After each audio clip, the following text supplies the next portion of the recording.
one-day release. Demon sub tries not to crease. And Beanwise keep it nice and warm, in bed with Russian uniform. Meanwhile, the handyman is opening another can. Technical difficulties, they're really such a crime. Technical difficulties, they happen all the time. It's Yellowbelly Tabletop time. It's Yellowbelly Tabletop time. It's Yellowbelly Tabletop time. Sometimes they're salty about the gaming biz, and nobody knows who Upworlder is.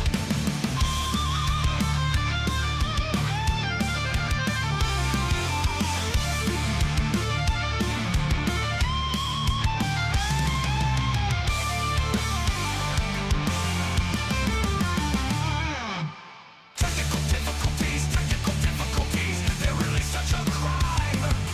Technical difficulties, they happen all the time. It's Yellowbelly Tabletop time. It's Yellowbelly Tabletop time. It's Yellowbelly Tabletop time.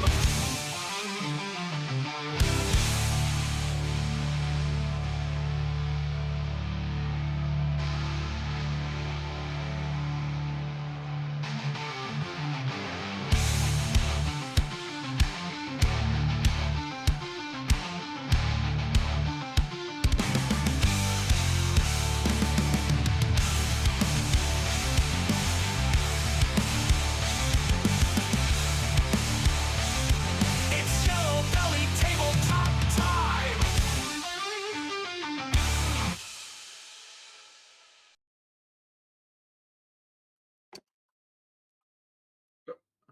Are we back and live on the internet? Oh, as per fucking usual, technical difficulties within the first 25 seconds of show opening. Evening, boys and girls. Same shit, different Now I'm here. week. I don't understand why the fuck that happens. It's like my headphones, I use them all the time on my computer, but just fucking, they just disappear off fucking OBS. Fucking. Anyway, hello everybody, welcome to the show. I'm just going to mute David in the other, because we've been chatting before we went live, so I have him open in a side doodah so that I can hear audio even when we're not live. So let me mute him from there. Just give us a sound check and make sure I can still hear you through OBS. Testing, 1, 2, Yeah. 3. Super cool. I can still hear him through OBS, which is what we need. So yes, hello everybody. There's a bit of a fucking hell, Pandy. Damn you. Ewok fucking- bonus. We can't hear Paul. Cheers, Ewok. That's Thanks fucking for that. Sunday, isn't it, Pandy? Because I certainly will not be going, because I have the boy. Rich was saying on Wednesday night about Hammerhead. I'll be honest, I hadn't realised that it was this weekend. Are you going as a punter, Pandy? I'm assuming you are. I'll be honest, I don't know if I'm going to make it. I'm planning on doing both of the partisans this year. I don't know if that... Both partisans plus Dicini plus Hereward plus Hereward. UKGE. Yeah. Yeah, Hammerhead might be a bit much. But then again, oh no, grandson's birthday this weekend. I'm definitely not going. I've just remembered. Yeah. So no, I will be. You were about to get a hard lecture. Yes, I'll be at my stepson's. I tell you what, it's quite cool actually because my James's eldest has got into manga. So, but he's become incredibly easy to buy for birthday and Christmas because basically I just find out what manga series or books he's into and buy him the next 3 issues. So it's become a bit of sort of granddad on easy mode, which is quite cool. So yeah, well I hope Hammerhead goes well. Rich is looking out for me. I want to pick up a copy of the Pike and Shot rulebook second hand, cheap if I can. And I remember when I went to Partisan, a couple of the places were selling second hand copies. I don't care which edition it is, because I don't think it matters too much, but I wouldn't mind getting a copy of that for cheaps. For cheaps. If you want anything, mate, just let Rich know, and he can keep I know. an eye I out. don't know as I want anything. To be fair, I've got shit to open, haven't I? Because it's my birthday. It's his birthday. It's literally his birthday today. Ah! So happy birthday, old bastard. Less of an old bastard than you, though, Bellend. Yeah, dear. I tell you what. So if you're new here, first. Also, actually, before we do this, yeah. Can I just say something? Oh, well, I know you've just said in the believe- chat, Ewok, that things aren't going great, but try and have a happy birthday, buddy. Carry on, mate. I do believe, boys and girls, it's been 3 years since we started this bullshittery. Has it? Fucking hell. 3 I years. do believe our first stream was... I'm going to go actually fucking quote numbers for you now. But I do believe it was about 3 years ago. Okay. That's quite interesting because obviously under the Labour government, getting 3 years for posting things on the internet isn't unprecedented. I tell a lie. Was Our first ever episode yeah was on February the 24th, 2022. Fuck me, 4 years? Yeah. No. This is our 4th year. This is our 4th year now. Oh my We've been doing this for 3 God. full years. That's insane. And we're going into our 4th year. Oh yeah, no, yeah, that's right. 22 to 3, 3 to 4, 4 to 5. Yeah, I can math. I know how time works. It's 3 full years, but we're going into year 4. Yeah, so we have been doing this for 3 years, and we are entering year 4. Cool. Well, there you go. It's a birthday all round. Your birthday, Stream's birthday, all but 2 days. So yeah, shall we show off what we're going to be doing to the lads and lasses? Well, I suppose we probably ought to, because we can chat shit. Yeah, let's get the show on the road. So let's do what we normally do. So we'll show you. Is anybody hobbying? Are we all hobbying? Are we all being good boys and girls? I'm hobbling. Beavering away like Santa's little elves. I've just realised I haven't set up my desktop cam. You're a fucking heathen. So I'll tell you what I'll do. Well, you come to me. Yeah, that's exactly what I was thinking. I'm sure David is more organised than I. Boys and girls. So I need to go here. I need to copy the link for that. Go here. La la la la la la la. Paste. Go. Close that. Fade. Right. You're up. You're on the internet. Don't say fuck or bugger. Girls and every other fucker in between. Can anybody tell what these are?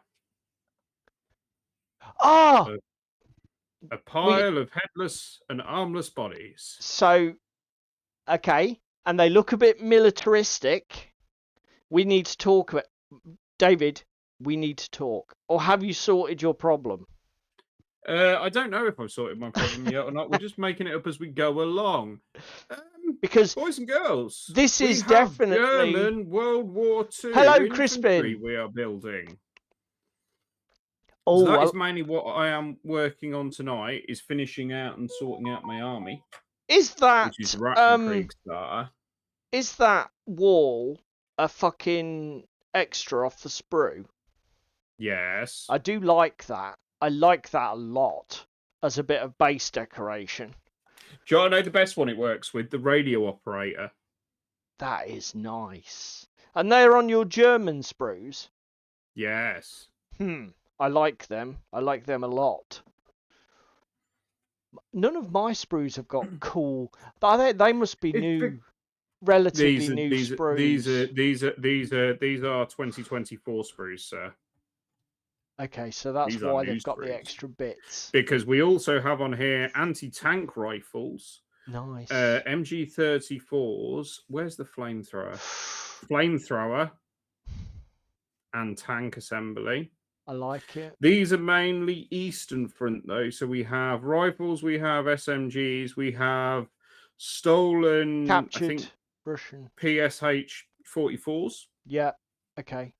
And then a lot of goggles, masks, like for Barbarossa in the Eastern Front opening up through Poland. Yeah. And then These to Stalingrad. These are Warlord, aren't they? So these are They Warlord are Ewok. Warlords, sir. But David does have some Victrix that he can show off. Would people like at home like to know how gorgeous my girlfriend is? I've been ranting and raving about possibly getting into Pillage and Saga and having some Vikings. So my other half spoke to Uncle Paul on stream, and I am now the proud owner of 36 Victrix Vikings for Pillage. So I've started building them. I've had to 3D print bases for them. But I am over the moon with how crisp these Victrix models are. They're fucking insanely good value and insanely detailed and flavorful and full of options. We have boys with Dane axes and chainmail. We have men with braided beards and shields and axes and good stuff. We have Paul's favourite. That is a really nice pose. Mini, the slinger putting a sling in a rock in a sling with the a little baggie. The cupping the balls pose, I call it. But I do like it. Cupping the balls, of course you do. So yeah, we've got some nice Saga minis and Pillage minis. So we're mainly going to be building those out. I have apparently got to open some presents in a bit. Like the other half has given me strict instructions that I'm to open this on camera, which is from her. Okay. And, Paul requires a 10 out of 10 for effort, boys and girls, because this is Paul's present in Christmas wrapping paper. Don't judge me, all right? Just saying. I've got a sneaking suspicion, sir. This is a book. Yes, it is. I'm surprised you haven't opened it. Do you want to do it now, or do you want to do it later? Fuck it. Let's do it now. Let's do it now. Right, Spam, are you here? Is it yours or Paul's first? It ain't the ring. No. Have you seen what? She's changed her fucking name again. Yeah, I see. Yeah, happy birthday. You can't take her anyway. You can't take her anywhere. Which one first, babe? Let me know. I've got... Paul's when first. is Sam's birthday? When is Sam's birthday? Sam's is September. Because I've just had a fucking genius idea. I think I know what this book is just from the colour of it. Would this happen to be the Pillage rulebook? It would indeed. Oh, yes, it is. Yes, it is. Boys and girls. Oh, yes. I know we said... I know we said to wait until we'd played it, but I'll be honest. You've got to talk about this in a bit anyway, because you've actually played Pillage before I have. I played my first game of Pillage on Wednesday. Its Spot goes to the beach. No, Spot burns down some houses. It's Right. Spam's present I have less of an idea on. Okay. Oh, I know what these are. What's These that? have come all the way from America. Are they sleeves? They are sleeves. You know, Thassa. Oh, I said, yeah. Thassa needed to be finished. If I can open the fucking pack. So you've Thassa got... now has... Oh, they're nice, mate. So pixel art. What are they, matte? Yeah, pixel Just pull it art a bit matte, closer great, to the cameras if you can. Oh, I great see. wave of Yeah, power pixel. gamma. That's quite cool. I like that. Weird that it's white backed with a black middle. But... Yeah, I like the white border on that though. That well, goes. the white border suits this better. Yeah, it does. It is a white blue Yeah. artwork. It does. I like that. Awesome. Thank you, baby. Thank you, Paul. So what have you got? Have you got 100 enough to do the whole deck? 106 in this box. Oh, good. You got some spares as well. Sweet. I have. That is nice. That is really good. While we're talking about card sleeves, I'm looking for card sleeves, standard Magic the Gathering size. So I think that's what, 66mm by 91, something like that. I can tell you, sir, 66 by 92. That's what this book says. That's not bad from a recalling memory. I'm looking for sleeves with... Oh, that's a Legend of the Five Rings one, Ewok says.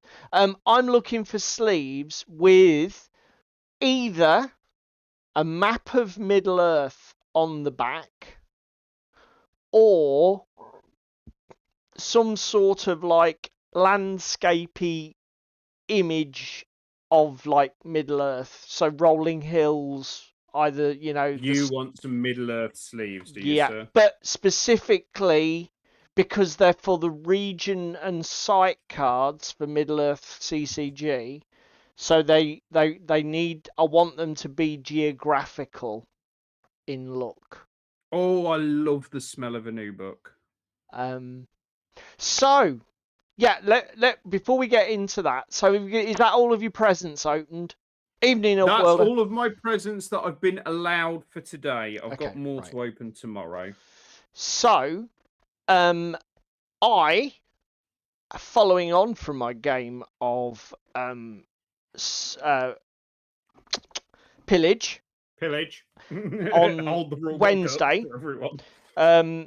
I am back on Project Paint the Bloody Saga miniatures because I need to crack on with these fucking things and get them painted, because I've now got 2 games that I can play with them, and I'm letting myself and the side down by playing with unpainted.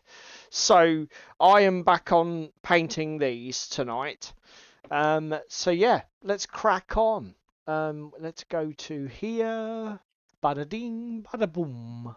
Right, let's get rid of this phone. It's going to get in my way, and the battery's nearly flat. Let's put it on charge. Hang on. I've been told to check my email. Okay, why?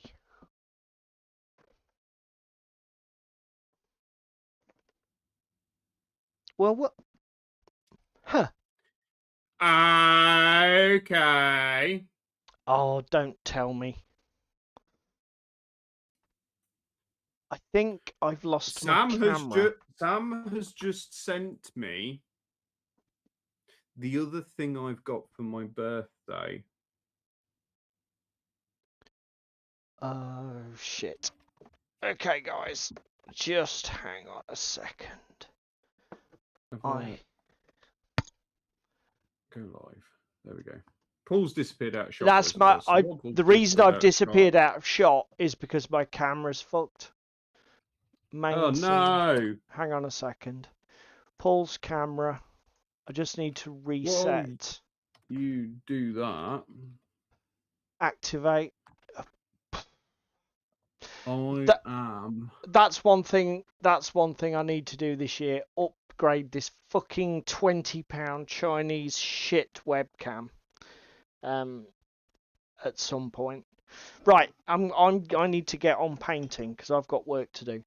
I boys and girls have just got my other birthday present sent to me on email. And what is it? Fallout Wasteland Warfare, a solo Fallout Wasteland Wanderer, a solo RPG. So I now have Fallout solo role playing game. Yes. So what is that a fucking what's it called? Modifius product. It is a Modifius product. It is pre-ordering and doesn't ship until April. My PDF arrives immediately upon purchase. 256-page full-color royal-sized hard guide PDF. And it is very pretty looking. I'm going to go to the internet and download shit. And that's that's solo RPG. It is solo. Cool. That's your new thing for 2026, isn't it? Solo gaming. Definitely. Well, seeing as you don't fucking come to club anymore, you bastard. So, do you want to talk about your club first, or should we do my club first? Let's do your club first, because your club links to what you got me as a birthday present. Yeah. So it links. So go with it. At club, I've started going to the Wednesday club, at Spalding Wargaming Club, and I had a couple of weeks of playing Infinity, which was great. But this week I played my first game of Pillage, 500 gold worth of Anglo-Saxons, which we played. I think the mission was called Pilgrimage, something like that. Well, hang on. Describe it to me. It's mission number 5. I can. Mission number 5. Number 5 is Pilgrimage. That's it. That's the one. Basically, the Relic's defender deploys first. They have the initiative during the first turn. The attacker sets up in their deployment area. The attacker is trying to stop the Relic making it across the table, kind of thing. Yes. Nice. And I won. Basically, I played Rich, and Rich played Vikings, and I was the defender, so I had the 3 priests. And the way the scenario works is you have 3 priest models, and you have to get to win. One side or the other has to take control of a relic that is carried by one of the priests and get it off the table. The thing is, nobody knows which priest has the relic, and it's entirely random. So when a priest dies or leaves the table, you roll a d6. To see if it was that priest that had it. Yes, on a 4+, he's it.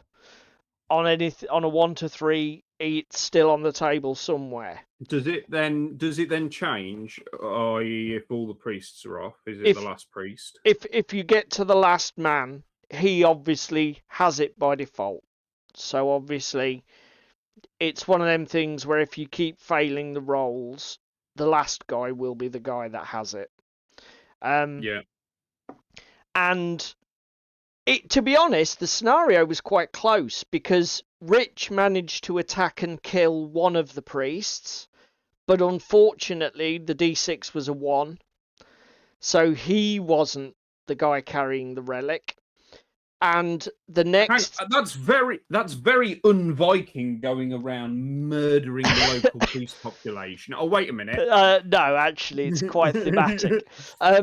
And the second priest roll that we did was the one I got off the table.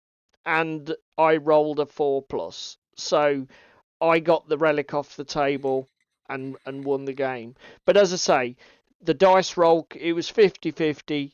Rich could have easily won it a turn earlier, but the dice said no.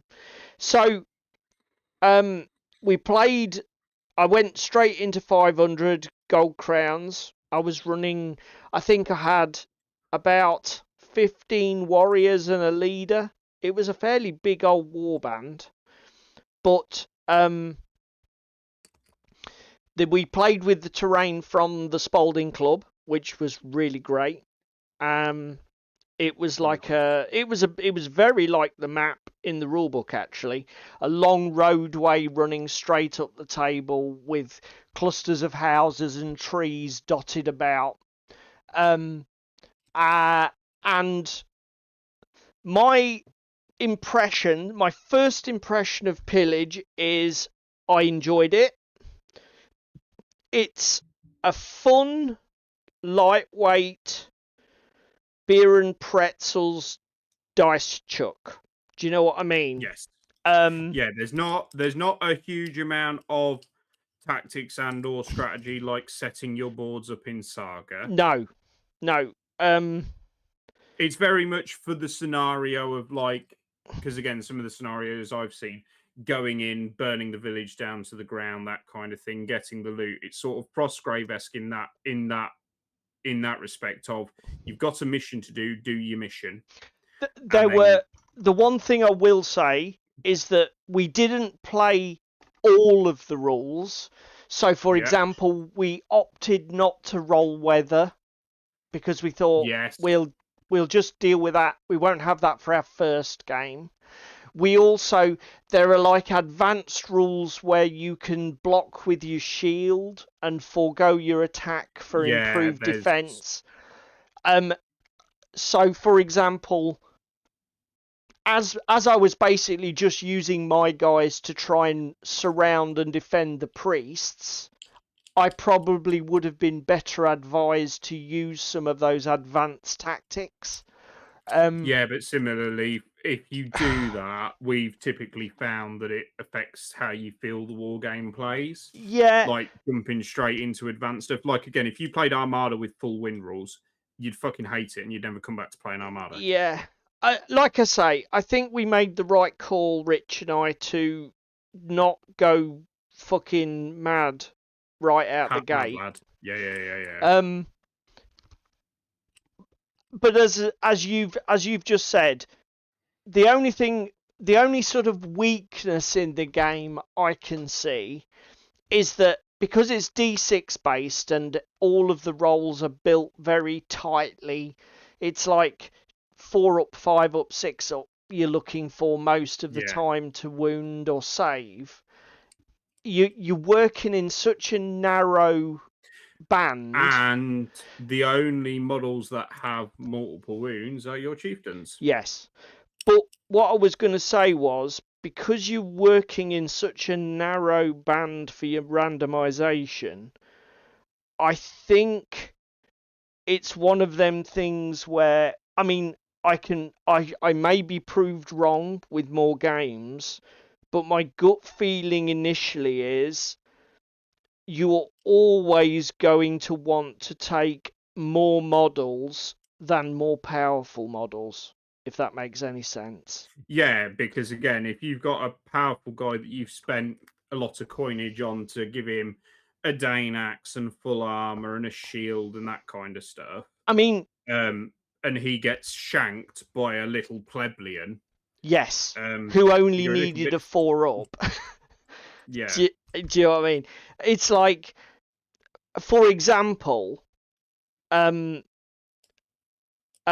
Rich bought quite a lot of Viking Berserkers, and each Viking Berserker was 50 gold. Well, that meant I could buy 5 warriors for the same money. Yes. Which is, and the thing is, there are rules. If you're outnumbered when you get attacked, your defense rolls are harder. If I put spearman, if I can sort of like put two guys on one so that I have a spear guy protecting my front guy, I can make your hit rolls harder. So, Yeah. do you know what I mean? I just think that it's going to be one of them things where they're Number very of models is better flavourful. than quality of models. Yeah, Viking Berserkers are very flavourful and it's super cool. They've got 2 wounds instead of 1. And the best thing about them is that no model they hit gets any kind of defense roll. You basically just, if you hit, you go straight to dead, which is like pretty fucking powerful. But like I said, they're so fucking expensive. They are so Yeah. expensive. I just, it's like bring a couple for maybe flavour so that you've got a bodyguard for your warlord, but you really don't want to be heavily investing, I don't think. But definitely plays a hell of a lot quicker than Saga because you Yes. don't have the analysis paralysis of the board. The other thing as well is it's quite counterintuitive, isn't it? Because it's not a I go, you go, or alternating activations, is it? It It's from alternating memory, from looking, phases. yeah, it's alternating phases. So like you would move, then Rich would move, Yeah, then you would do all of the next phase, and then Rich would do all of the next phase yeah. and go through that way. We played it with no pre-measuring. I'm not sure. You'll have to tell me because you're about No, to. you are not allowed to pre-measure in this game. Like, if you are I out of thought that range was with the your case. bow, fucking diddums. Yeah, I thought that was the case, and that was the way we played it. Because the charge mechanic makes sense in the If you context of don't a no pre-measure, yeah, pre-measure. Um, yeah, and that is nice. I do like that. I'll be honest. I like games where you don't pre-measure more and more. I used to be quite anti it, but for me now it's my preferred way to play. With no yes. pre-measuring. No, Um, that's cool. um, the whole. I tell you what is quite cool as well. So like, if you have the initiative and you go first, then obviously you can elect to charge. But if your opponent hasn't moved their miniatures, they can choose to flee. Yeah, like disengage and run away kind of Well, thing. you literally run away, yeah. Now, the only thing I will say, I did try it during the game, just to sort of like experiment with the rules. But when you do it, you roll a d6. If you get a 1 to 3, you are automatically killed. Oh, God. So, So it's 50-50 odds of... yeah, it is an option, but it's completely random and it is super high risk. So I'm not sure that it's a great strategy, but it is Yeah, there. there's... Yeah, it's there as an option on the table, but you're Yeah. not necessarily wanting to take said option. I mean, you mentioned earlier about some parallels with Frostgrave, and I tell you Yeah. one of the things that I do think is that is a massive parallel with Frostgrave is that I think Pillage, the game, will very much rest on the scenarios. Yes. Because as I say, And that's from what I've seen from the free stuff I've looked at online. yeah, There's 5 core scenarios in the rule book. yeah, Victrix have just released a supplement for free as like a little webzine. yeah, So this has just been released today, which is Shield Wall. okay, Which has got the 2026 FAQ, focuses on some of the like how to build. And again, this is the other thing I am liking about the rule book is the here's how you build and do some of the home brewing of the game. The Right. like instructions on how to build a little shelter in a Mott and Bailey castle, how to build some Dark Ages fences and stuff. Oh, what for Stuff that terrain? that you don't see included in every rule book. That's No. something I am liking about it. Yeah. The other thing is the scenarios. They've also got some scenarios up online for free. So there's like the St. Bryce's Day massacre, where the Saxons murder hoboed a lot of Vikings in the Danelaw, Okay. because that's what was happening. King Alfred, or whatever his name was at the time, basically said purge the Saxons, and the rest of the Saxons happily agreed. So Yeah. there's scenarios that have got that effect and stuff in throughout. It's quite nice and historical. Yes, there's still no rings, cheese me. Evening, Evening, Rich. Rich. We're just talking about the game we had on Wednesday, mate. So I'm glad to hear you say that, because, as I say, I don't think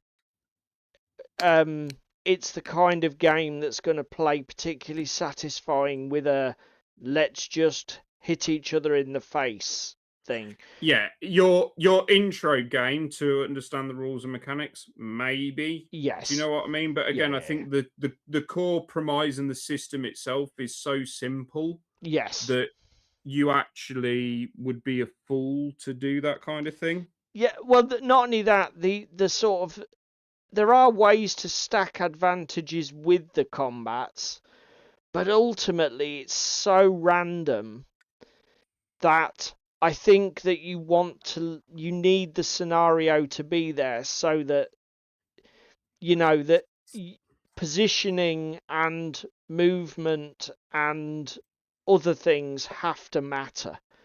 Because if it's just Yes. run up and hit him with your sword, it's like, well, that could go badly or it could go well. Frankly, there's no real way to tell. So, like, yep, it could all be a bit of a shit show. But as I say, it's very low to the ground. And the other great thing is, it is really easy to build lists. There are virtually zero restrictions.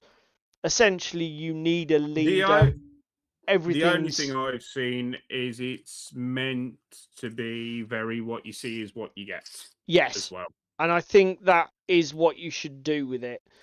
Yes. I mean, don't get me wrong. There are some meta things you can do. So, for example, Well, again, I know for a fact as well from like list building from what I was looking at, yeah, when you build your forces out, you can't have more than 25% range and you can't have more than 25% on horseback. I was going to ask you whether you'd seen any restriction on ranged. We didn't play with any at all. Yet again, another thing that we were like, let's not bother. Let's just. I didn't bring any Irish javelin ears or anything like that. Yeah. We just said, let's keep it fucking basic. The other thing, in that vein, the other thing I will say is, you were talking about ranged. I was going to say, yes. So meta, for example, Rich took his berserkers with Dainaxes, and actually putting a Dainax on a berserker is a bad idea, because Dainaxes have some inherent disadvantages. So if you're not charging, you hit second, and they give your opponent -1 on his defense roll. Well, berserkers don't give anybody a defense roll, so it's literally a waste of gold. Yeah, You may as well, you're better off putting, for example, two axes or two hand weapons on or your even a berserkers. shield, because obviously that's Yeah. the other thing. You can't use a shield in combat with a Dainax. And berserkers are so fucking expensive. If it was me, I'd just go sword and board on them with armor. Yeah. Because I want to protect those 50-point models and give them the maximum chance of I'd surviving. But tell you the other thing I'm liking, just look at what's it called? Like the Norse can't build any cavalry. yeah, It thematically makes sense. Anglo-Saxons and Normans can take cavalry. You've got Irish Picts and Scots, which, by the way, I do believe Victrix today have just released the plastics for Irish Picts and Scots cool. on their website. You've got Carolingian Franks who can take horses, Bretons, the Welsh, and then a generic. You can build anything from this kind of list, and it's balanced. I also, The I'm not quite sure other how it thing works, but obviously that the I know that gold values of things are quite different. So one thing we yes, noticed was, I think bows cost of the Vikings have to pay 20 for bows, but my Saxons have to pay 25 for bows, or something like that. yeah, just be grateful that you're not the Irish, the Picts, or the Scots, because they're paying 40 gold pieces a piece for fucking bows. But to be But fair, they can take slings and javelins for free. yeah, I was gonna say there are, but I mean, I like the list building in it because it's like you said, the intention is that you go what you see is what you get, but they've also I'm assuming a lot of that gold thing is more for historical representation rather than actual game balance, because I would obviously hazard a guess so. the Irish did just have a lot of slings and javelins. You know, bows were a prestige weapon that they didn't have an awful lot of. So, therefore, Yeah. just make them fucking expensive and then you won't buy many. I'm assuming that's what it is. If anyone knows Yeah. different, just say. So Shield Wall that's Yeah, just released, yeah. which is Cheeseme's just on. said exactly the same thing. I wasn't stealing your comment there, Cheeseme. I was looking down, but no, I agree. Yeah. Cheeseme's got it. Thinks exactly the same.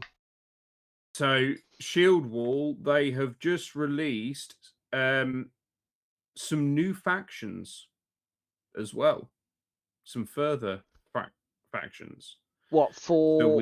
Pillage? For the pillage, yep, we have the Saxons, the Merovingian Franks, the Eastern and Western Romans, the Visigoths, the Huns, the Picts, and the Romano-British, the last sort of remnants of the Roman Empire after they left Britain.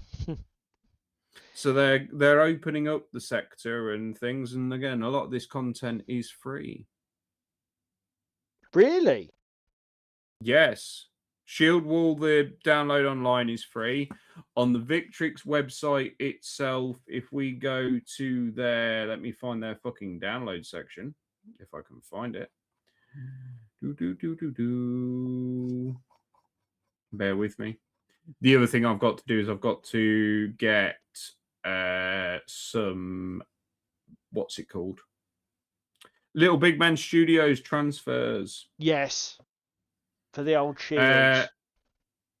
Hector Cocoon Mayhem at the Market, 5 additional pillage tokens, entire tokens and rule set free, another supplement episode of Sheeps and Beehives. The quick reference sheets are free, and then there is a East faction for the Rus, the Magyars, and the Byzantine factions. So all of this, outside of the core rulebook, is free currently on Victrix's website, and probably will remain so. Yeah. As I say, I think it's going to be a rule set that we're definitely going to get a lot of mileage out of. Well, again, this is the reason that I was looking at it, because don't get me wrong, Saga does interest me, but my main takeaway from the first game I played of Saga was agency over dice rolls for actions. Yeah. I think you would mitigate that with a lot of experience. So, for example, you Yes. can always use a dice. It's just you might not necessarily be able to use it for what you actually wanted it for. Yes. But I think that could be a more satisfying puzzle when you're really good at Saga. You'll look at your dice and go, okay, push, push, push, push, push. I'm doing that this turn because that's literally the best I can do with them. Whereas it's like I said to you, when we were playing our first game, it was pretty slow because there's a lot of, I don't even know what's on the sheet. What the fuck can I do? Do you know what I mean? Yes. And you definitely don't have that difficulty with pillage. Yeah, everything's moving a lot quicker.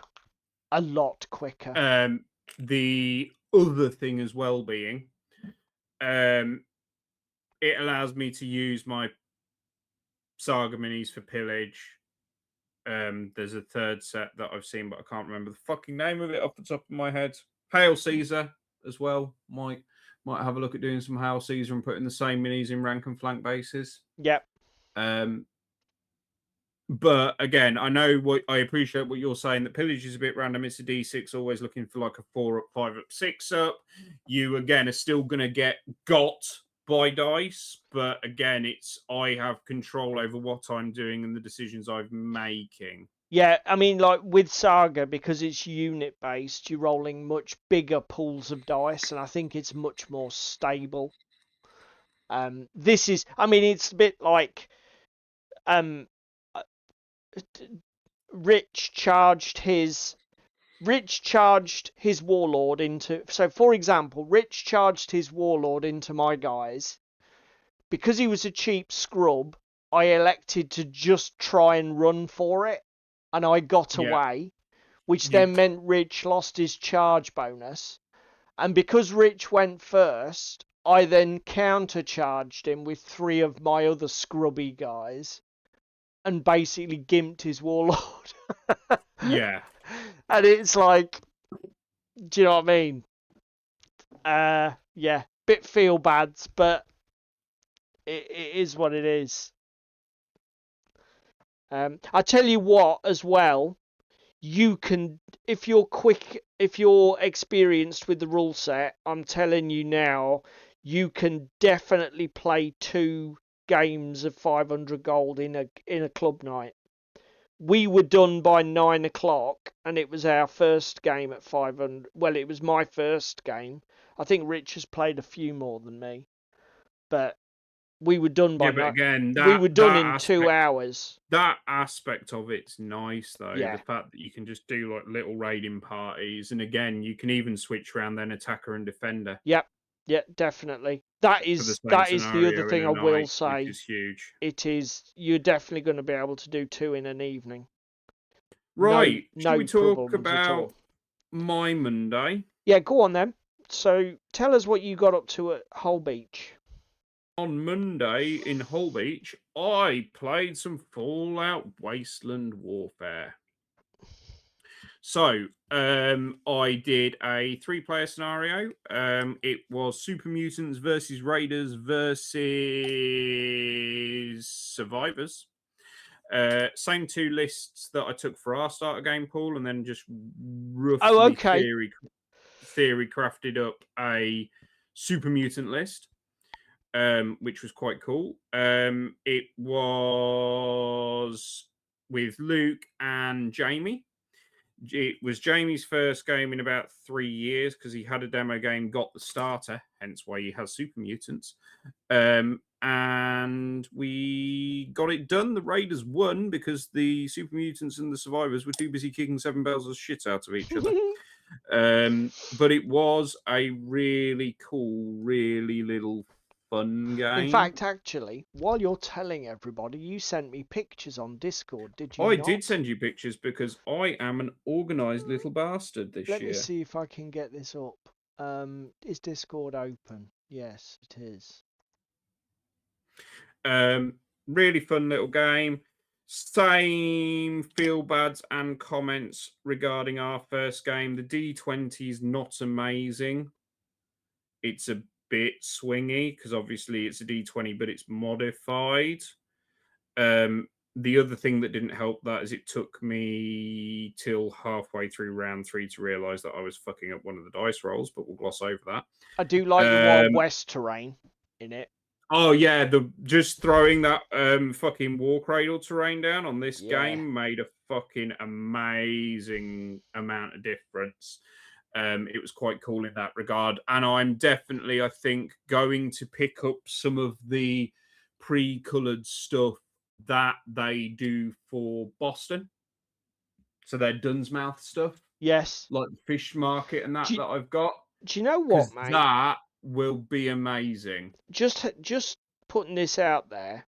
Did you back the Humble Bundle in the end? I'm going to this weekend. Okay. Because it was 18 quid. One of the STL sets in it is over 20. Cheers, Rich. And furthermore, there's a 20% off voucher for Modifius in there and other bits and pieces as well. There is a third picture. There it is. There is. But yeah, I really like the containers as well. They're just my Gaslands containers thrown down. What I was going to say was, I tell you what, I don't know if it's a thing, but why could you 3D print some Fallout appropriate signage that you could magnetize onto your Wild West buildings to really make them fit? Yeah, I probably. I don't know if there is signage out there and it's in the STL packs. But if you even if it's not, I'm half competent with a printer and CAD. Because I reckon you could literally use. I mean, all of the scenes from whichever town it is, Philadelphia, New Vegas. Yeah, it's all that looks very Wild West, doesn't it? Frontier town. Yes, it does. Really fun little game. Really good. The other thing I will say is fucking cannot wait till second edition arrives. Do we know when that is? I've got a hazard to guess it will be just before Games Expo. That would make sense, to be fair. Because also you've got Adepticon around the same time and other stuff as well. Okay.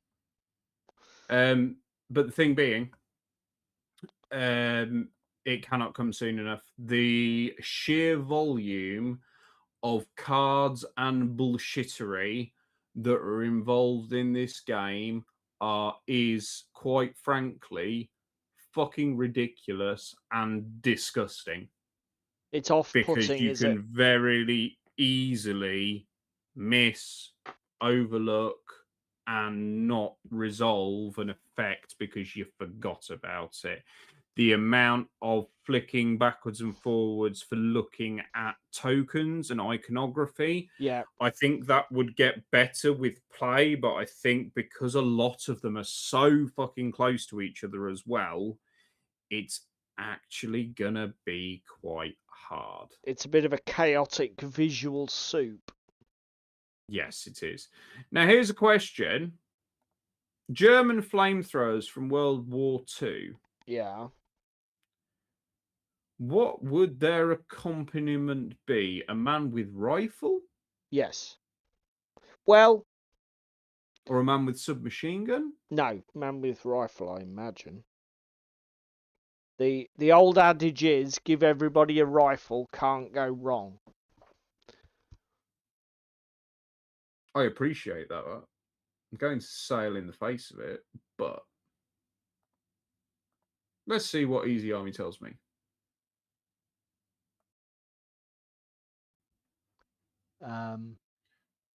I imagine your assistant, because he basically just is a floating wound. He doesn't do anything.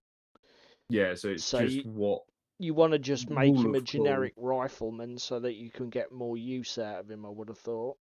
Yeah. So do you want to sort of, now that we've discussed club, do you want to sort of tell everybody about your existential bolt action crisis?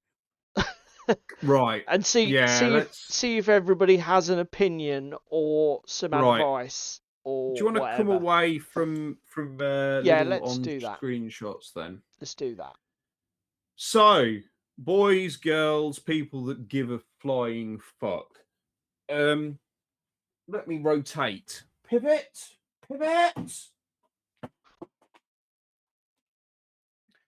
I have here in a box my bolt action British Army that has been built forever but not actually painted. So in this You owe box, me the money, by the way. No, because I haven't started it yet. When I start painting him, it takes me more than 2 weeks is when I owe you money. So we've got Vickers K medium machine gun. We've got sniper teams. We've got some flamethrower dudes. We've got mortar team because I gave away my little 2-inch mortar because it's fucking useless. We've got a 6-pound anti-tank gun, stuff like that. This is the box as it came from Warlord, the starter army, built up 1,000 points, nice and easy with the theatre selector. It is solely British troops. So made my life nice and easy. So that was the start of my yeah, the 2-inch is great for smoke, but similarly, when you're fighting in a built-up urban environment, sir, it's a pain in the arse. So Paul was then a babe for Christmas last year, and Paul bought me the Market Garden campaign book, which gets mixed reviews online. So in one aspect, it's really good. You have in this book the full blow by blow of Hell's Highway, Market Garden campaign, and all the fuck ups and cluster fucks that happened there. You have the entire timeline running through. You have from page 47 to 108 in this book denoted purely to scenarios, because you have British scenarios, you have American scenarios, you have Polish airborne scenarios, you have all of the scenarios of Hell's Highway with the tanks and stuff. Really, really good book in that regard. The criticism of the British campaigns, because I haven't looked at the American campaigns, so to speak, at the moment, because again, I don't own any American airborne. The actual list building for this is unlike a lot of bolt action scenarios. So most bolt action scenarios in V2 rulebooks tell you build 1,000 points, give the attacker a 20% bonus or whatever. So the attacker gets 1,200, the defender gets 1,000, for example. A lot of the early Stalingrad ones are like that. It's literally like the Germans get twice as much as the Russians, or the Russians get twice as much as the Germans, but you just use a regular, you use a theatre selector from the book, but it's so close to being like a generic one with like 2 infantry, officer, 1 vehicle, etc. Yeah. This is very, very, very prescriptive. So the very first scenario, we have the British starting the game with 5 units, 4 sections of 10 men, and a command group of 2. So we've got 42 British infantry on the board. Each section has a Brengan team, and there should be an equal ratio of rifles to SMGs throughout the faction. Yeah, like you say, extremely specific.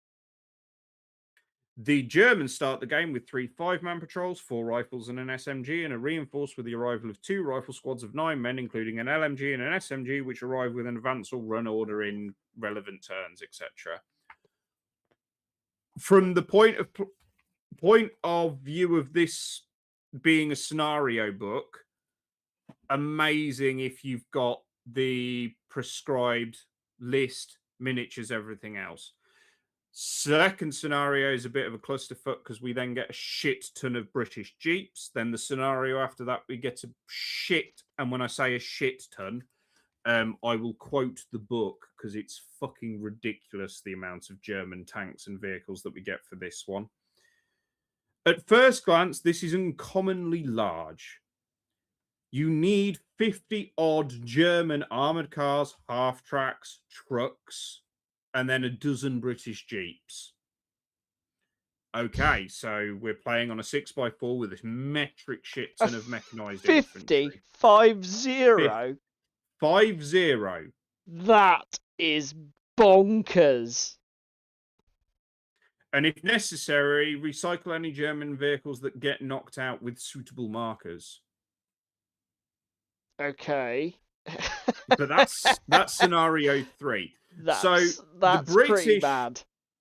The British half of this has been really easy to build because I've just dropped into a theatre selector and gone, okay, I can build all of this. Because Arnhem was a bit of a clusterfuck, and because Arnhem was mainly a lot of SS units that had fallen back, Dutch watch battalions, some panzer units, etc. It's all a bit of a fuck up for trying to bastardize a normal bolt action army to make your list. Because you've got old men and boys, German second line unit. You can take a lot of things from here, but you can't take any mortar teams. The only armored cars you can take are some old fucking KFZ-13 Adler armored vehicles. No artillery. Tanks and transports, you might get some, maybe.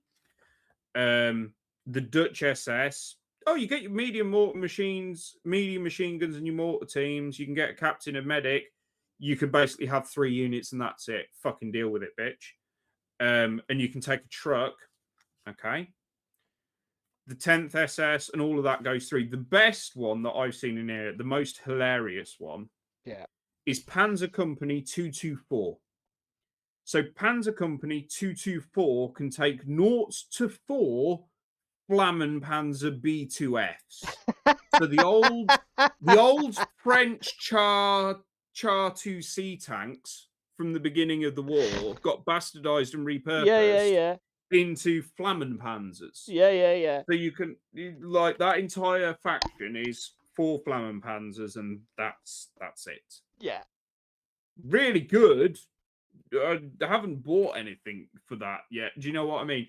But because it's such a varied sector in how the British actually saw combat, doing the German side of it is a fucking nightmare. I think. I mean, I don't think there's an easy answer, mate. I think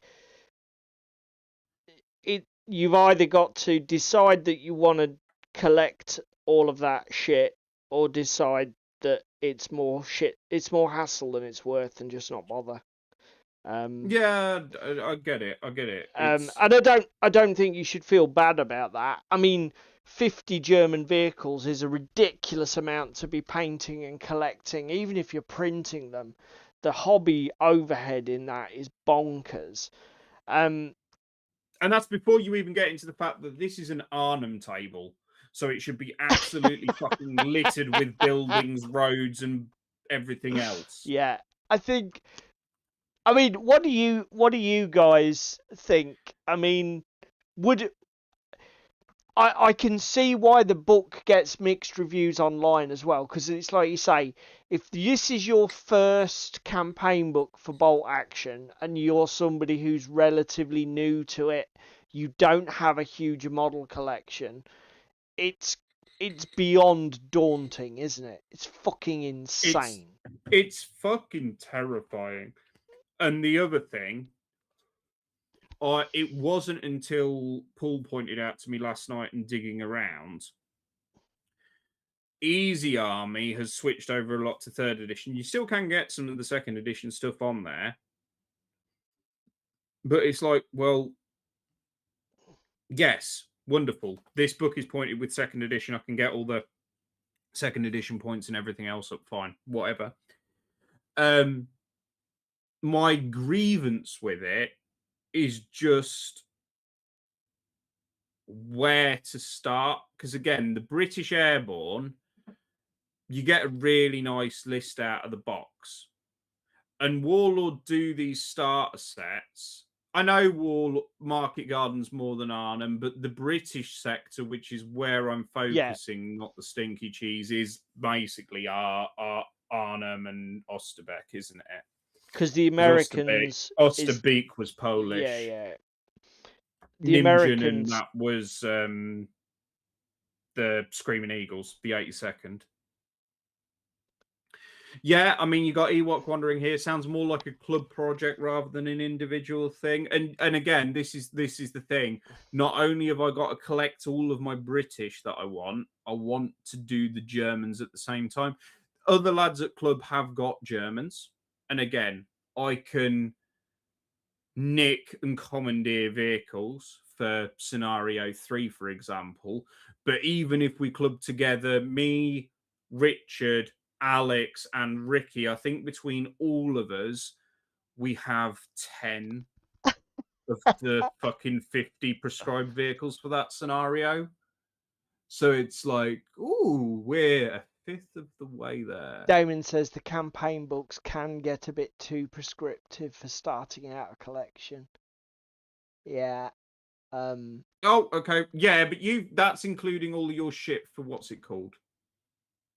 Not the stinky cheese, pretty much all 50 on the table because you're trying to get through and break through the British defense of the bridgehead. You mean, the Germans are trying to break through? Yeah, the Germans are trying to break through the British bridgehead. So do they deploy in waves or do they all just literally come on the table at once? Bear with me, I'm just looking. You have 9 squads of infantry on top of that as well. Fucking hell. 90 fucking infantry as well. That seems berserk, man. They do arrive in waves. Okay, so if they get taken out... It's still fucking horrible. Yes, it is basically the German attack on the bridge in the film because it's in the run up to the bridgehead. Because the next scenario 4 in the book is actually you fighting on the bridges, the British. Is this Pegasus and Bridge? knocking the Germans.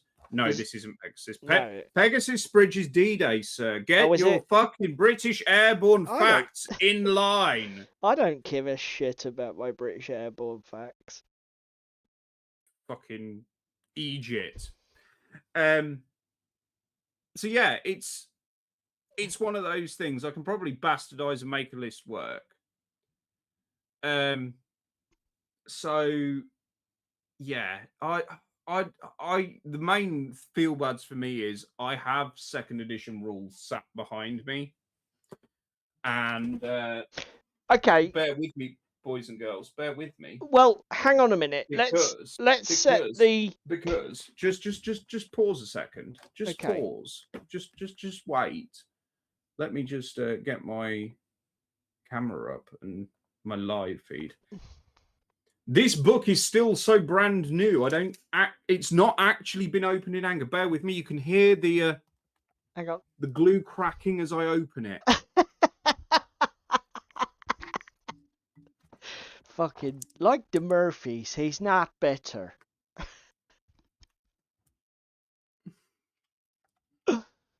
Yeah. Anyway, you were saying.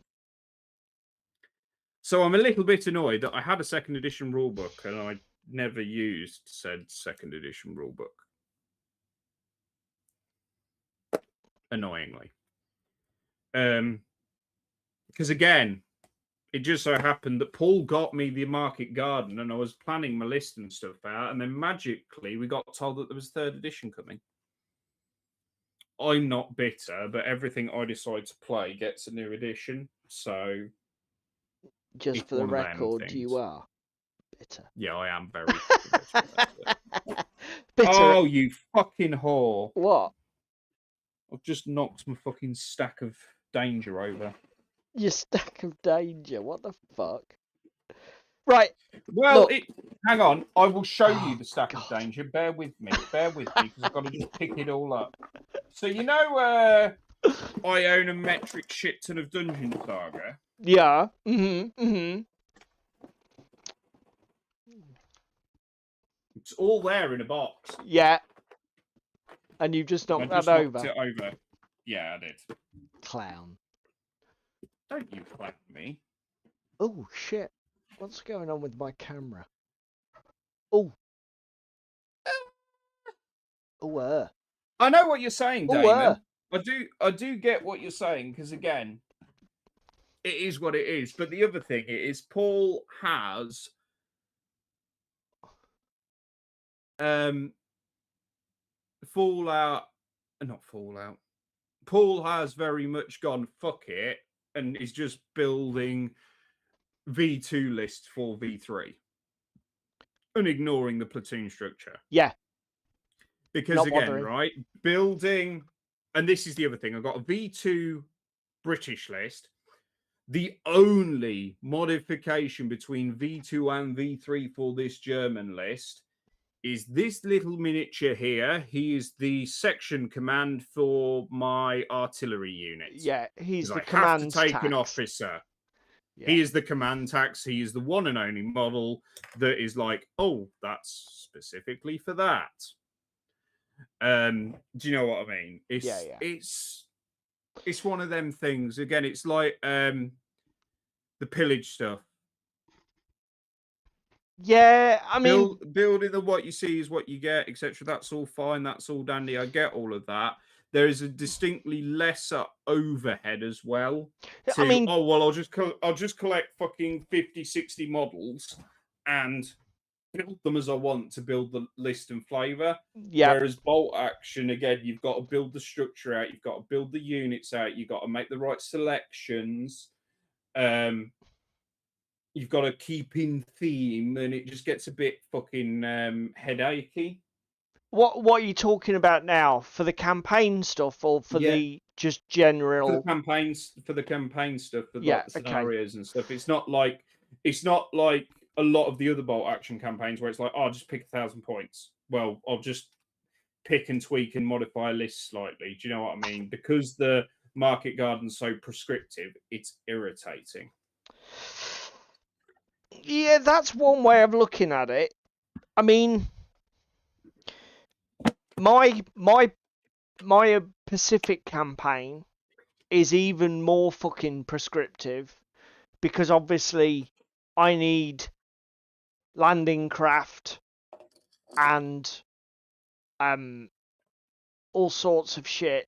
Terrain specifically is insane for it. Yeah, but I don't feel bad about the terrain side for specific missions, specific objectives and stuff like that. Because again, building a lot of this stuff out, particularly for like Western Europe, World War II, well, I can pretty much use it in a number of places and or zones. Yeah, I mean, the way I would look at it is, and the way I do look at it is this: if I would want a model collection that will allow me to build a rulebook generic platoon for my faction. So as long as I can build a rulebook legal 3rd edition generic platoon, yeah, for if I want to do a 1,000 point drop throwdown game, I can do that, and I know what models I need. And then the campaign book is what it is, and I'm either committing to it and going balls deep, or I'm like, nah, do you know what? That's insane, because I won't ever use it for anything else. And I tell you what, I've already the main parallel for me is Frostgrave, right? So I have collected a huge amount of miniatures, terrain, and bits and pieces that are unique for Frostgrave missions. It's like that huge nest that I built. I'm probably never going to use that unless I rerun that campaign. Do you know what I mean? Yeah. But it's like I knew what I was doing when I went in. And I was like, yes, I am up for this. Do you know what I mean? Yeah, I know what you mean. I know entirely and what you mean. and I don't think you should feel bad if you're like, do you know what? Actually, this is too much of a commitment for this one game for me. Yeah. I mean, again, there's nothing stopping me picking up some of the battle mats and playing them, or some of the other scenarios. Because again, I've just mainly been focused on the where the fuck did it go? It went somewhere. I've mainly been focused on the British campaign. They have got later in the book something called War in a Small Space. War in a Small Space is way less prescriptive. It's way more descriptive on like the fact it's a 4x4 table and you need building setups, or a 6x4 table and you need what's building this, setups. like an appendix to the campaign book?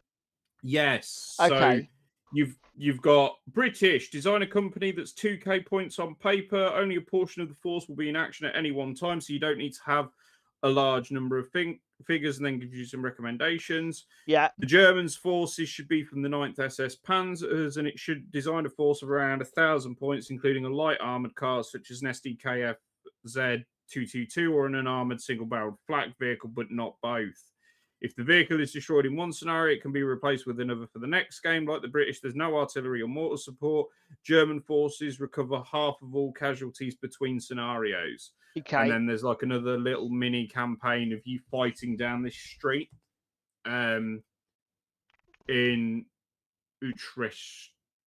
I can't even fucking pronounce that.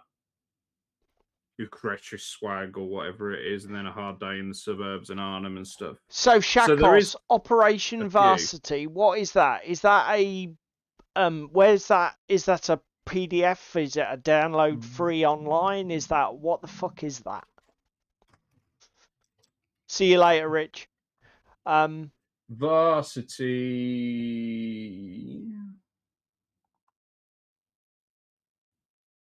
was when we crossed the Rhine. It's just that he says check it out for Airborne March 45. So I'm assuming, is there a mission pack you're thinking of, Shakos? What does everybody think on the theatre selectors for version 3 and changing the following the version 3 army building rules religiously? Because one of the things that David expressed to me after I finished my fucking Palau campaign book Ewok, I've already got the Japanese versus Aussies one. What's that? Was it Guinea? New Guinea. That's it. I've already got New Guinea as well, so that's next on the list.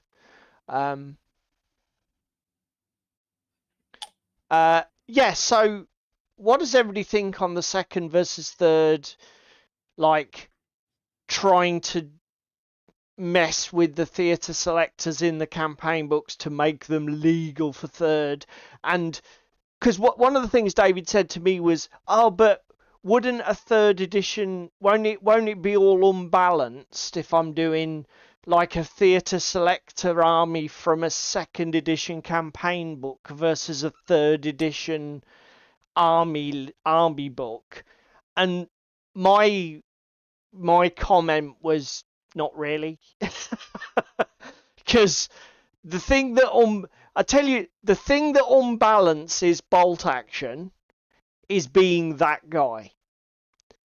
If you fucking basically just min-max, so I'm gonna get so that I've got fucking 20 dice in the bag because I'm bringing 6 fucking mules, and I'm gonna bring every single most points efficient fucking unit in my list that I can, then that will do more to fuck up your games of bolt action than just building from the fucking, I don't know, Fall of Singapore theatre selector for the Japanese versus the fucking, I don't know, Papua New Guinea Australian.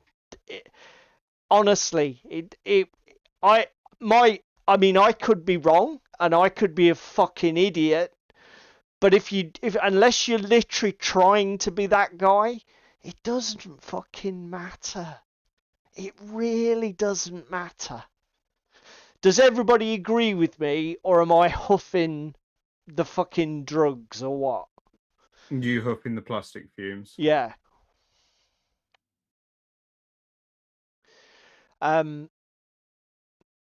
Shakos says war's not balanced. I mean, again, this is the other thing, right? Particularly if you're playing a campaign book scenario. Another reason why I would just not bother. I would just do what the campaign book tells me to do.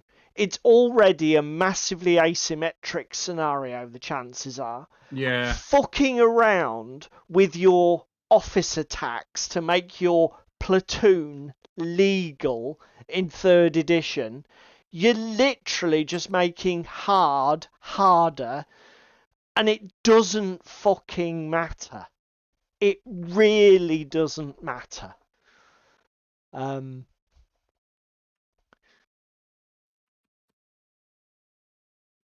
Right, let's build some anti-tank rifles. Cheese Me says, early war theatre versus late war theatre, you're not going to have fun. Why is that? Access to I'm assuming better it's weapon access. armour.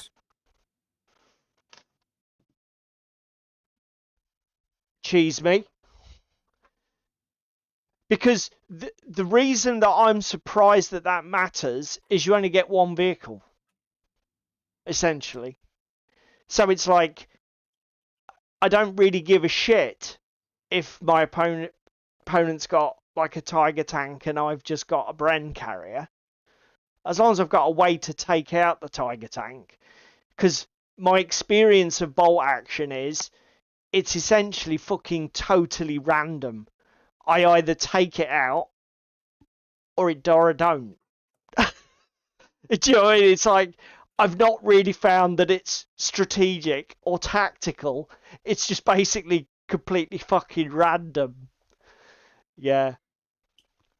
Well, again, this is the reason the 6-pounders in my fucking British list, because my access to That's company Ewoks. level mounted anti-tank is appalling, because British airdropped infantry will give you a Piat with a 12-inch range. But again, have fun.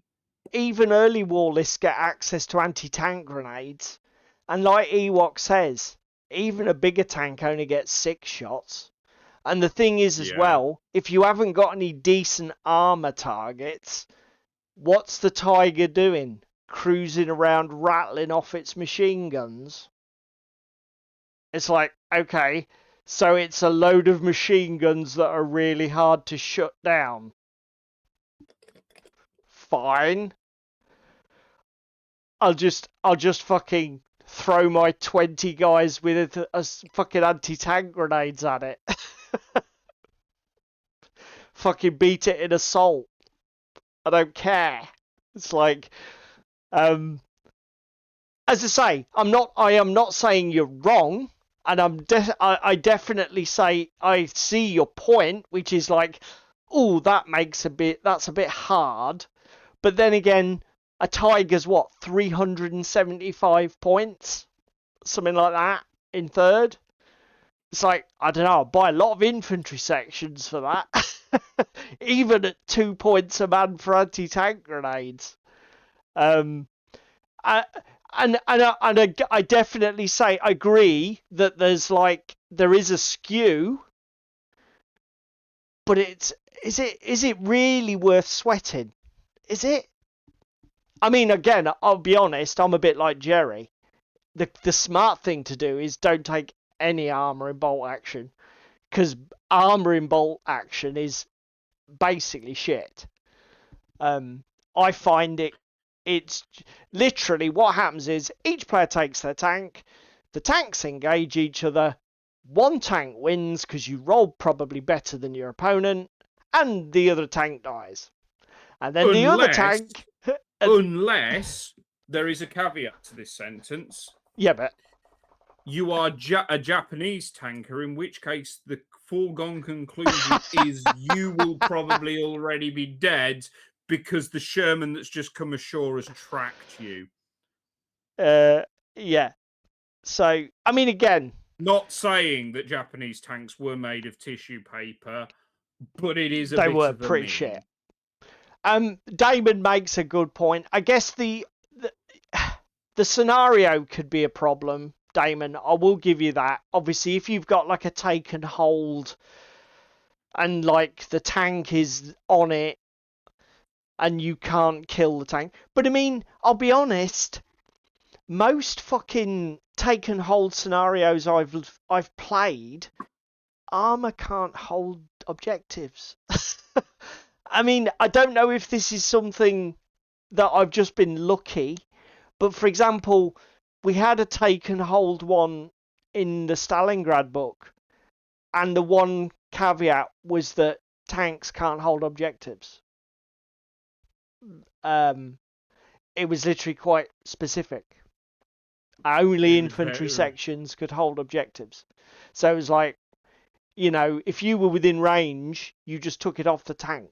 Just hide, go down.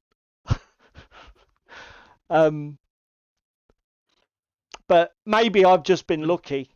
I don't know why I'm building a German anti-tank rifle team, but we're building a German anti-tank rifle team. We have the models, we will do it. Genuinely, I've got so many fucking German models left over from building a fucking... What did I build? 1250? So yeah, I mean... So. As I say... Yeah, I've got so many models built left over from a 1250, and that's without making shit veteran. I definitely... I accept everything that you guys have said, is that, you know, the differences may be small, but they can, like Cheese Me says, they can still make games a bit of a grind, or they can make it unfun in certain ways. My point, in a broader sense, is when you're already playing these asymmetric, weird campaign scenarios out of the books, is it worth bothering with? Is it worth worrying about? Is it worth, you know, putting the brain power into saying, well, this could be potentially a problem, we need to think about this? Or is it just like, just fucking crack on? Do you know what I mean? I think I'm going to do a sniper team as well, because I've got the models for it. Always build your full set of specialist bits and pieces, mate. You never know when they're going to be handy. Just try to look at the sculpt for anti-tank rifles, and where does this fucking bipod mounts on that collar back there? Bipod even. Sorry. As I say, I sort of I just felt a bit bad for you that it was obviously stressing you out. Cause yeah, I know what you said on. Oh, I'll tell you what we didn't say, boys and girls. So there's a couple of things here. Saturday we had a fucking stellar game of Arkham Horror 3rd Edition, the board game. Absolutely stellar, didn't we, mate? Yeah, it was very good.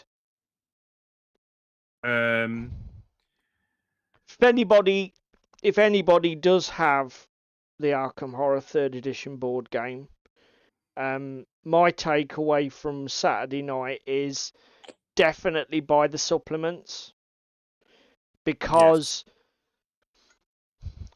one of the most annoying aspects of the Arkham Horror board game is that it's a mechanic called an anomaly, where sort of like chaotic Cthulhu type shit spreads within a neighborhood. And I think they It's probably in some realized, scenarios, not all, but what we played on Saturday, we played with what's referred to as the Terror deck. So yeah. it was a mechanic added in one of the scenarios that was quite cool, wasn't it? And it's very much designed, I think, to replace the anomaly idea, and it works so much better. It was such a it really did feel, it felt tense, but it didn't feel backbreakingly frustrating. Spam won. So well, we all won, but it was Spam's first Arkham Horror win, which was hilarious. Literally the first time. Yeah, because every other game we've played before, we've died. We've been eaten, been consumed. Yeah, which again, welcome to Arkham Horror, guys. Cheeseby says only an a-hole will make a fuss about it. Good, yeah. Yeah. Yeah, I suppose that is the thing to do, Damon. It's yeah. just do it, have fun, build my 1,000 points, and have at it. And Yeah. it's not about the be all and end all. It's about just having a fun old game and doing that kind of thing. I saw Trevor's comment earlier about magic decks. Magic Madhouse, Chaos Cards, Goblin Gaming. The other thing I would say, Trevor, the problem you have now with some of the commander decks is it will only be stuff that is currently standard legal that you'll be able to get in those places. Like, Rich was saying he would like to have my Chishiro deck, which is from Kawagama. Kawagama's only a set that released 2 years ago. It's already out of stock everywhere. You can't get it. Commander product goes out of stock very quickly.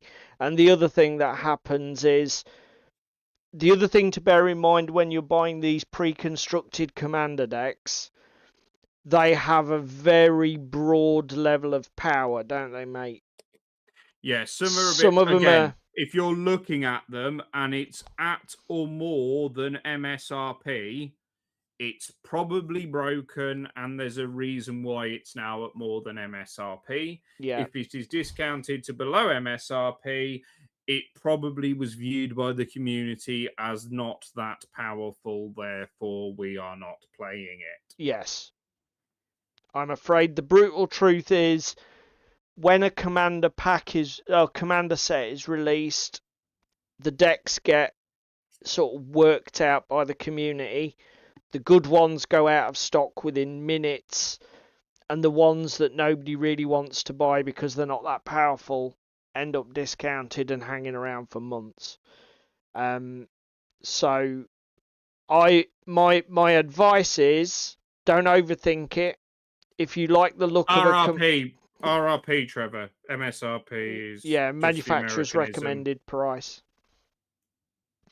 So my advice is, don't overthink it. If I'm ever buying a pre-constructed commander deck, I basically read the commander card. If I think it looks cool, I'm confident that I will be able to go on to CDH Rec or one of these websites and find a decent deck with a very low budget cost to exploit the shit out of the commander, just in case the one that it comes with is shit. A good example for that is my Calamax Precon. I don't rate. Because I don't think it really does a good job of exploiting Calamax's spell duplication effect. Yeah. It's actually incredibly hard to get it to work for him, because basically you have to attack with him because it's got very few ways of tapping him down, which is just insane because you don't really want to be chucking your commander into combat, particularly Unless you when, have guaranteed ways of yeah, making him immune to combat damage, or yeah, it's just not very well put together. It doesn't. I do like the idea of Karamax, and I love the idea of cloning spell effects like Insanity and driving my opponent mental. But at some point, I'm gonna have to spend some money and build a decent deck to around him, upgrade it. because Yeah. the one I've got, it just isn't that great. It has to be said. And I don't think I've ever won with it. No. But to be fair though, your decks that are not precons, your Omnath and your Krenko deck, are pretty fucking horrible. But that's the point of building a deck, isn't it? Yeah. You know, what was it that Commander's Quarters used to call it? Optimized. Yeah. You know, when you're building a commander deck, you want it to basically know what it's trying to do and be able to do it insanely effectively. And that's a You problem. can't have made it more flushy than Thassa. I will give Toilet Deck versus Thassa a go at Games Expo. Everyone will hate it, but we'll do Don't do it, Pandy. Don't. it. Don't do it. It's fucking horrible, his Thassa deck. Absolutely ridiculous it is.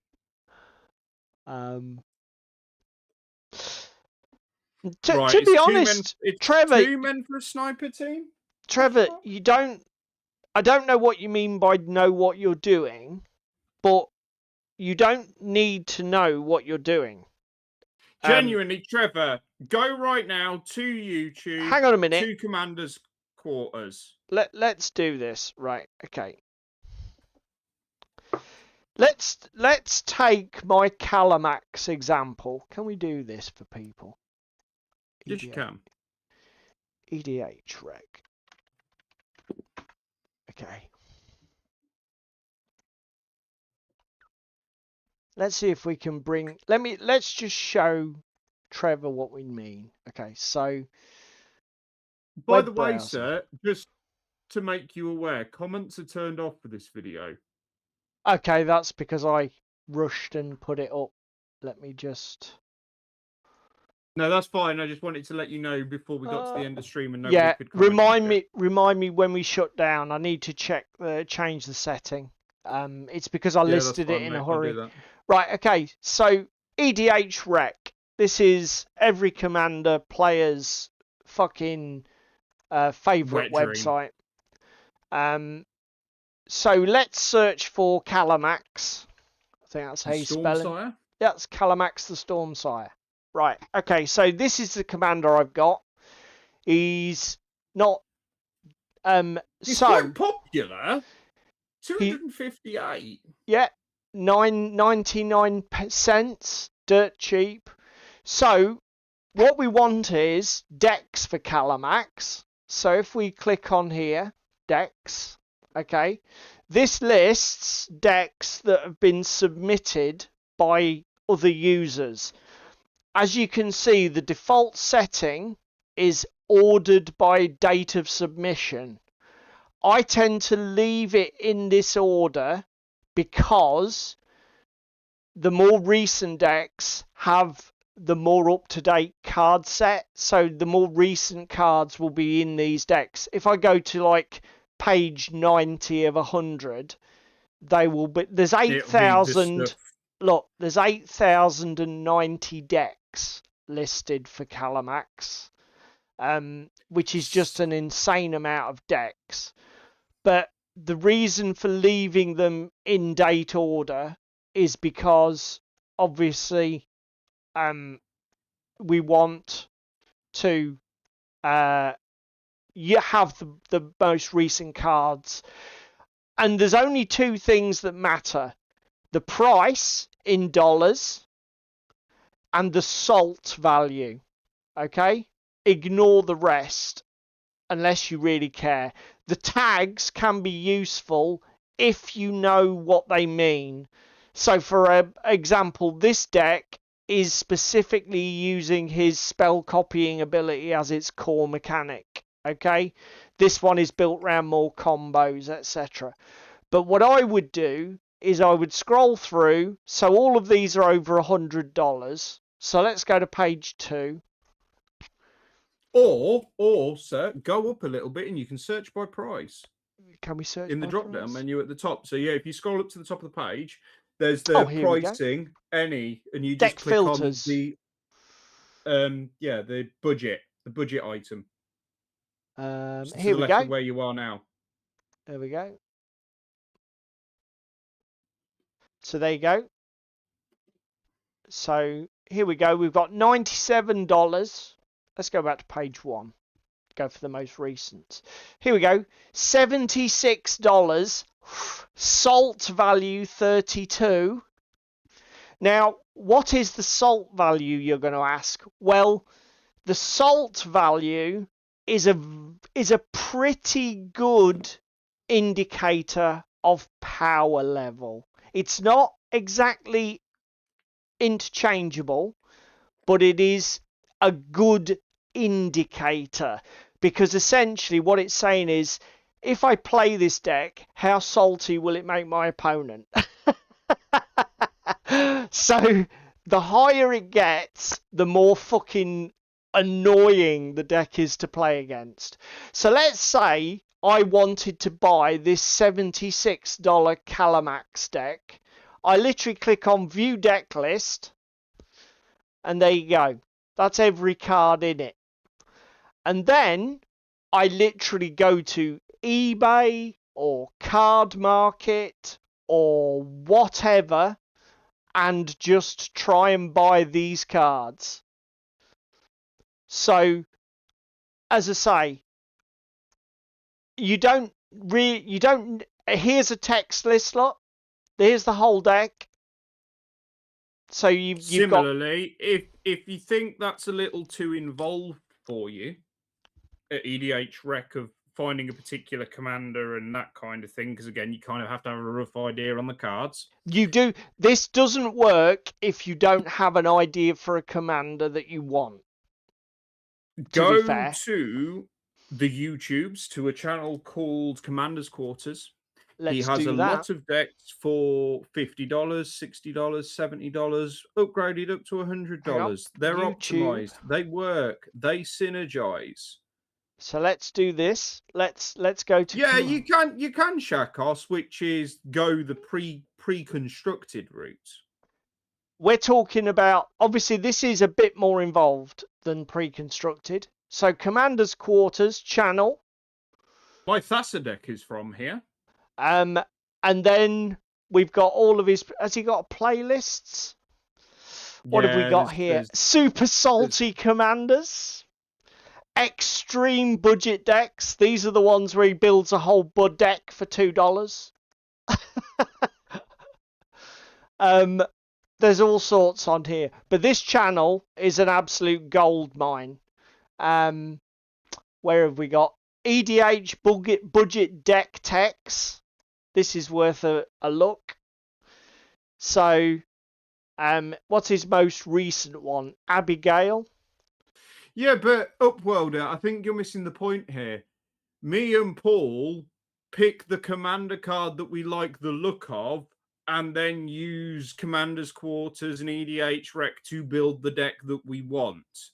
We don't sit and evaluate every single card in all of Magic's history and go, yeah, we're going to have that one. We're not going to have that one. We're going to have that one. We're not going to have that one.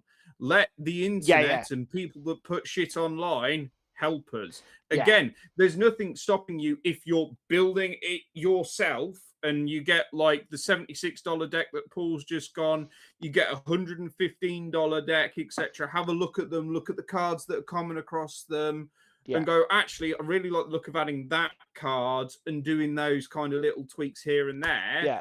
But in the grand scheme of things, I would just go with something that somebody's already built and somebody's got working. I mean, I know that there can be an online stigma to the concept of what's called net decking. Okay. And I understand why it's a bit like net listing in war games. Okay. So there are certain people that take exception to individuals who go online and get an army list that's been brewed by somebody else. I do not think that that is something that somebody should be stigmatized for doing. It's like David's just said. There are well over 20,000 individual printed Magic cards in existence at this point. The game's been on the market for over 30 years. 93. Yeah. So yes, 30. Over 30 years. If you really want to build a deck from scratch using Scryfall, which is the ultimate library of individual Magic cards, have at you. Total respect for you. I am not going to do that because although I enjoy Magic the Gathering, I do not enjoy it enough to spend 3 weeks researching cards to build a deck from scratch.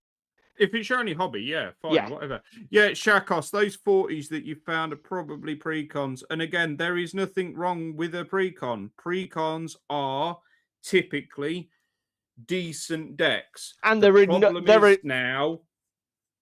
They're a great way to start as well. If you're literally Yes. going... You see, the other thing is, although what I've done on screen there may seem convoluted, I have been playing Magic since the 90s. So Yeah. it's like, it's not convoluted for me because I'm not an absolute new beginner to Yeah, either and Magic again, or card games in general. if you like... I appreciate what you're saying, Shakos, but the thing is with some of this crossover product that they've got out now, it doesn't necessarily do a true homage because it is literally just stapled on the cover. It's not like, oh, it feels Fallouty because you're still playing Magic with it. Yeah, I was going to say, The other if thing you're I thinking... will say, in the past, definitely 2 years since Kawagama released, you are typically getting a good commander that retains its value and increases in value from the precons. You're getting a middling to average, and you're getting a whiff when they're doing at least 3 in a set.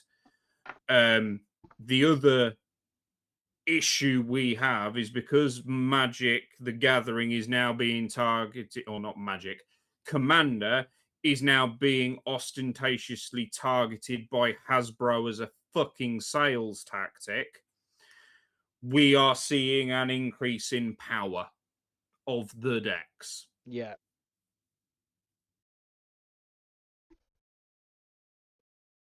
And I totally echo what David's just said. Because a deck is themed around Fallout, it will not help you grasp the basics of the game any better. The mechanics of the card game, literally, the Fallout connection is the card names and the artwork. Yeah. It's such a little thin veneer. Yeah. It makes no difference. Now, if the veneer and the artwork means that you will enjoy owning those cards more, fine, do that. No problem. That's brilliant. Do not think it will help you grok the game mechanics any better, because they are literally not connected or related in any way.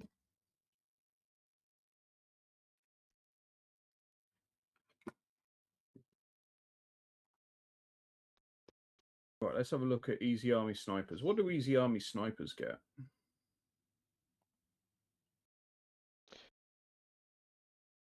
What do you mean? What do they get? Well, you have a sniper, and doesn't the spotter usually come with a pistol? Spotter normally has a rifle. Do they?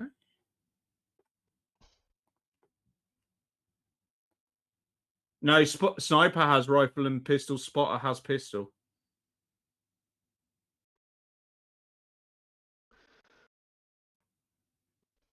Really? Yes. For which Really. army?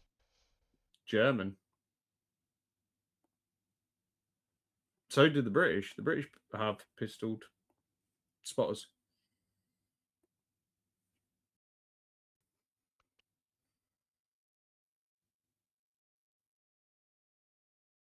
Fair enough. I mean, again, this Thassa deck I've just built is my first solo built deck, net decked, whatever you want to fucking call it. The reason being, up until now, I've had precons. I've been happy with the precons that I've had. I've been happy with the precons I am playing.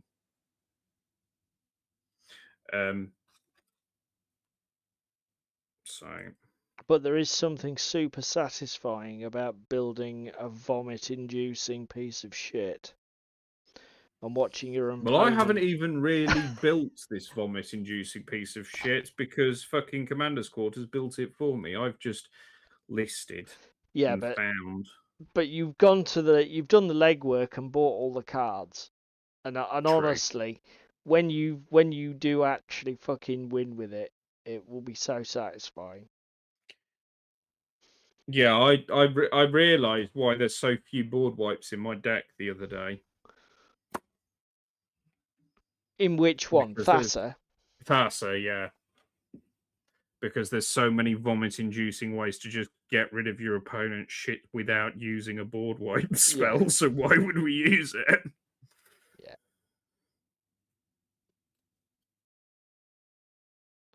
To be fair, your deck would probably rather steal the resources rather than destroy them anyway.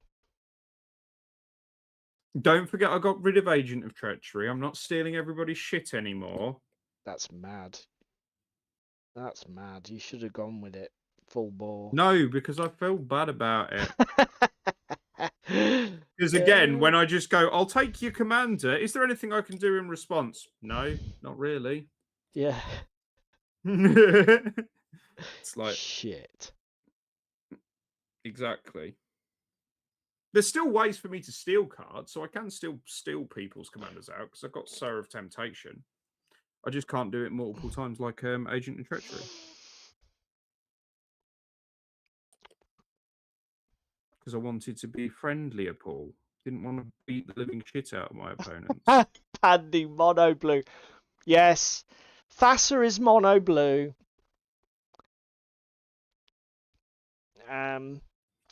Absolute fucking insanity that is mono blue. Oh bollocks! I can't give him binoculars because they occupy the same arm as his fucking pistol arm. Bell end. Because I know medics are unarmored. Medics have no weapons. Yeah, medics cannot. Only SAS medics can fight, as far as I'm aware. So yeah, it's been an experience, boys and girls. What else has everybody else been up to this evening?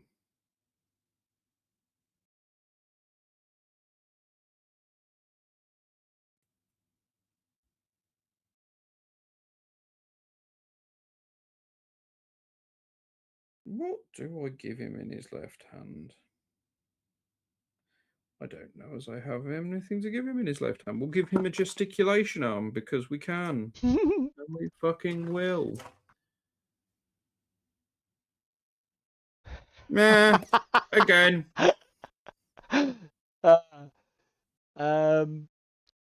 Salute, no. No plans to Shakos, because obviously it's the London thing. So no. I do want to do it at some point, but not this year, and it won't be next year, and it won't be 2028 because of the wedding. So, in the grand scheme of things, I'll probably see you all there in 2030, boys and girls.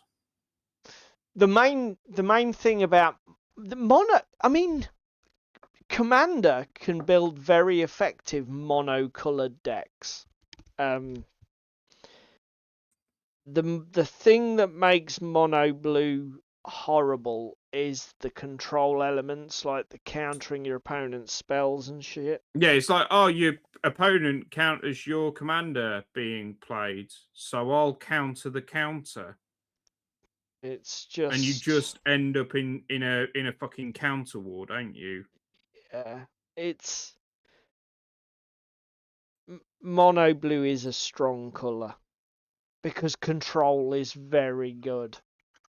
It's probably the best mono color deck because of all the control bollocks. Because you're just disrupting what your opponent's trying to do all the fucking time. Upworlder, what rock have you been living under? We've booked the venue, mate. We're sorted. Date sorted, everything. It's just that I've not proposed yet. We've been through this.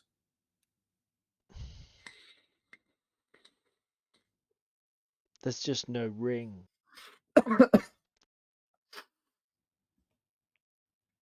I like the way you booked the venue, but I haven't proposed yet. I love she says no out of spite.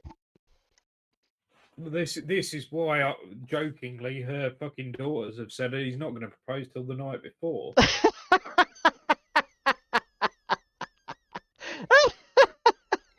See, Shakos is a fucking man after my own heart because I fucking said about this because it's in June, and the fucking best thing is Spam's turned around to me and gone, well, your brother and your dad won't want to come to that, and I'm like, can I not have fucking 2 stag do's? Am I not allowed 2 stag do's? What's a man meant to do?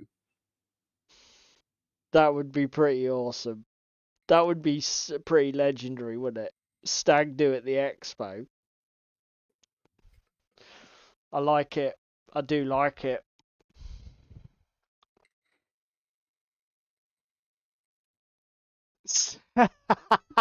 Upworlder is really not following the conversation, is he? Why? Because what the hell? Last I knew, you didn't even have a ring. I still don't have a ring. Yeah. Yeah. Try and keep up, Trev. That is the point. There is no ring, but we've booked a venue.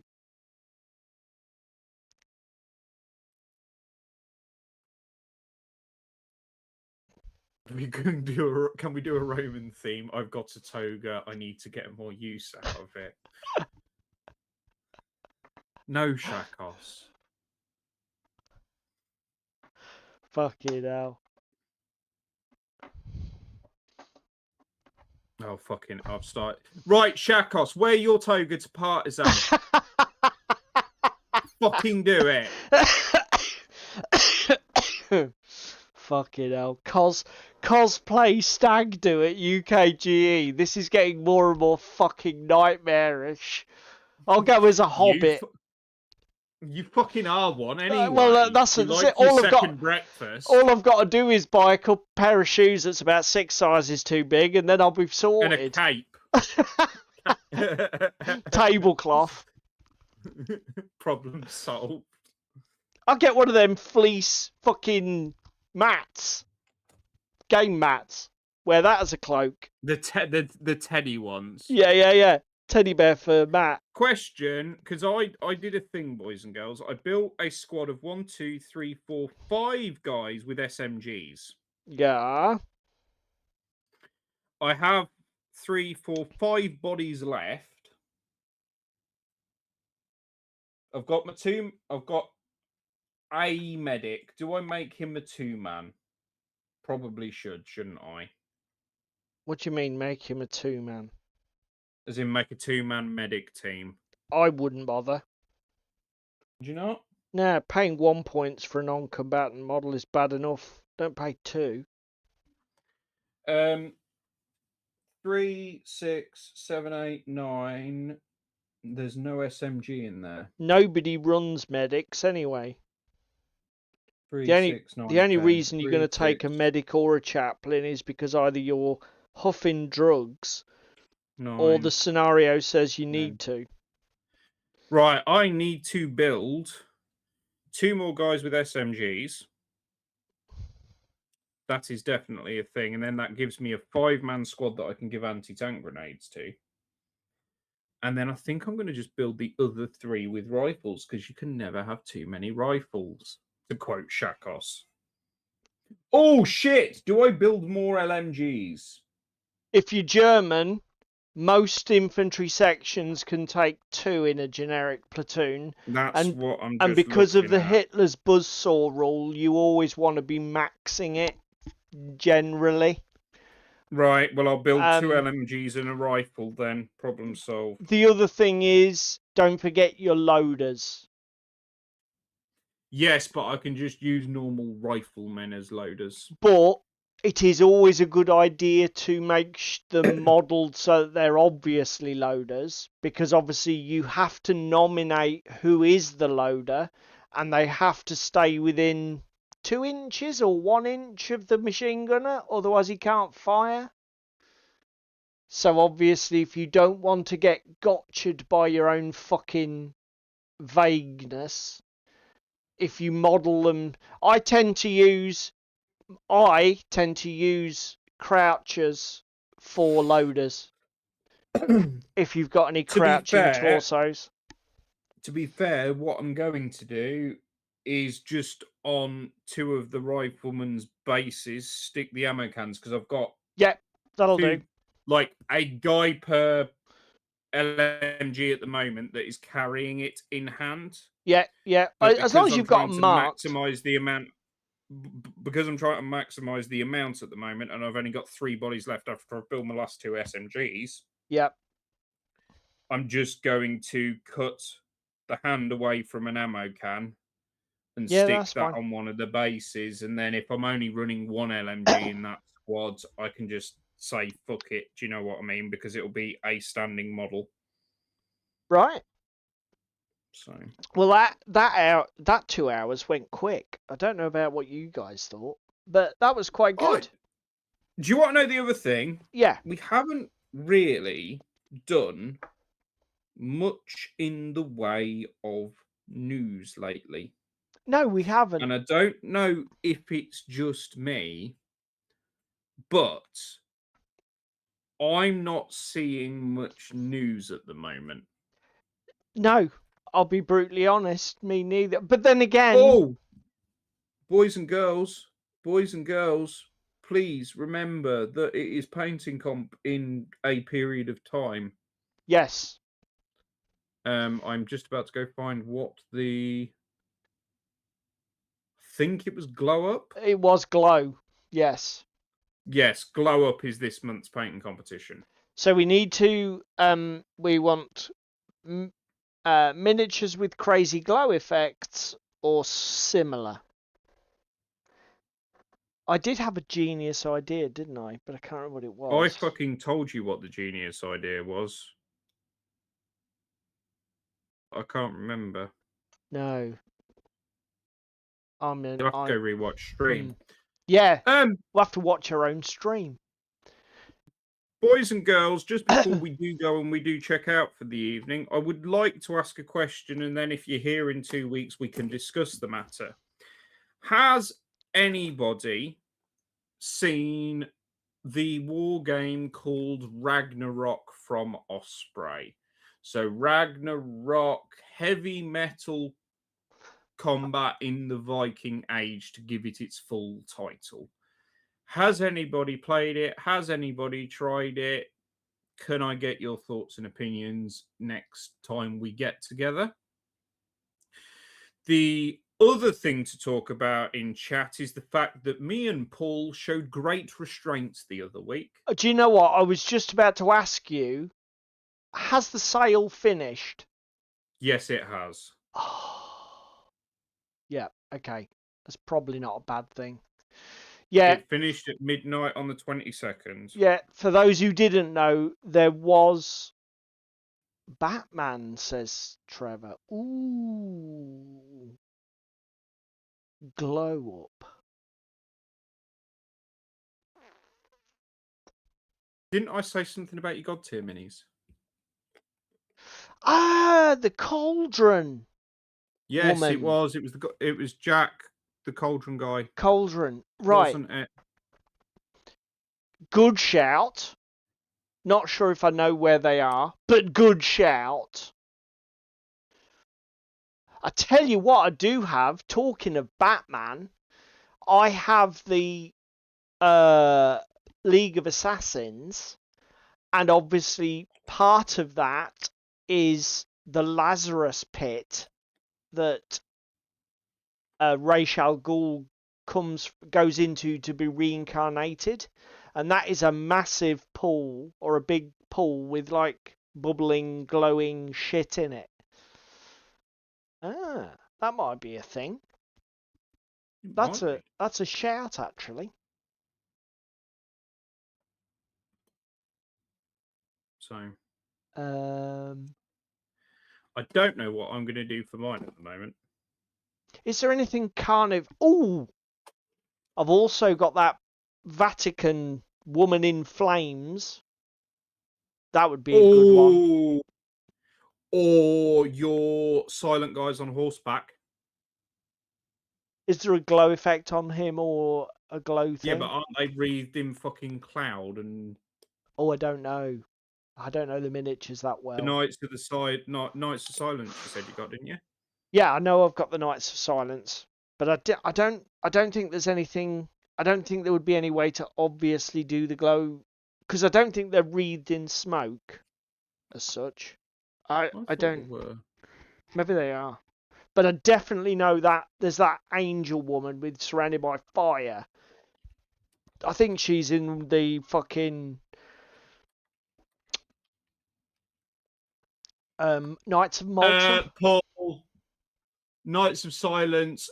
You've got two maces with flaming heads, Oh, there you go. and the horse riding guy has a sensor rested against the side of the horse that's also wreathed in flame. Right, there you go then. And in fact, I want to do that because I want to paint my Carnivale and get my second faction going. So yeah, that's probably. I'm gonna go and have a look at them. Of course you are. Pandy's making a new commander deck. Go on, what's the commander, Pandy? Or is it a secret? Mr. Freeze would be a good fucking shout, actually, for glow up. Oh, mate, that would be a really good shout. I wonder if my Batman miniature game has got a freeze. It must do. I haven't come across him yet. Fucking hell, Trevor. That is a shout. That is a total shout. Right. 10 o'clock, guys. I think we're about done. Well, fucking Well, way 5 past 10. Thank you very much for coming, if you were here. First of all, thank you to our co-stars over there in the chat. It's been fantastic to catch up with you guys.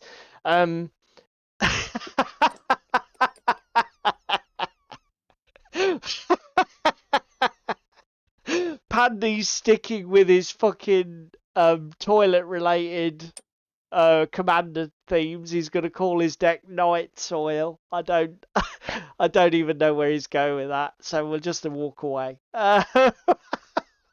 Fucking hell. If you enjoyed the show, please click the like button. It helps to push us a bit in the YouTube algorithm. If you want to do the other shit that's listed underneath, share, comment, subscribe, whatever yada, do that as well. It's your YouTube. Do what you want with it. We will see you in 2 weeks. Don't forget to do your painting. Get a painting competition entry. Glow up.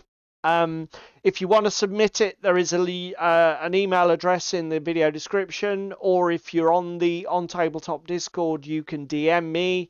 And with that, I think we'd better go, and I shall have myself a pipe.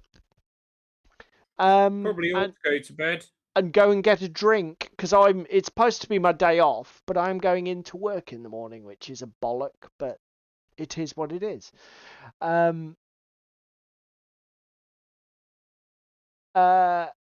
Yes, Trevor, I can. In fact, I will send it now. Right, guys. Oh, and I need to turn on comments on the video. Let's start the Glow, Shakos. glow, as in glow.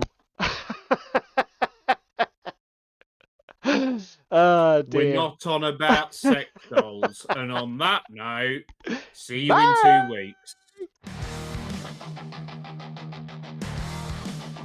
It's another Thursday night.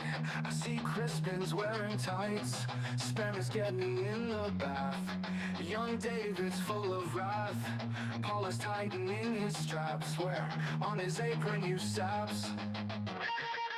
Technical difficulties, technical difficulties.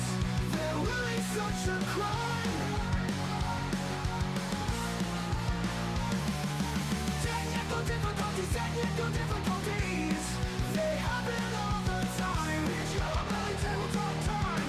It's Yellow Belly Tabletop time. It's Yellow Belly Tabletop time.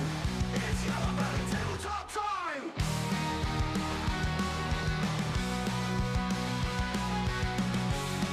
It's Yellow Belly Tabletop time.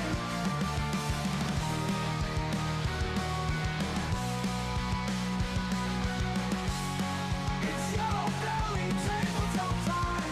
It's Yellow Belly Tabletop time. Cheese Me is on day release. Dan still tries not to crease. And Ewok's keeping nice and warm. In bed with Russian uniform. Meanwhile, the handyman is opening up the can.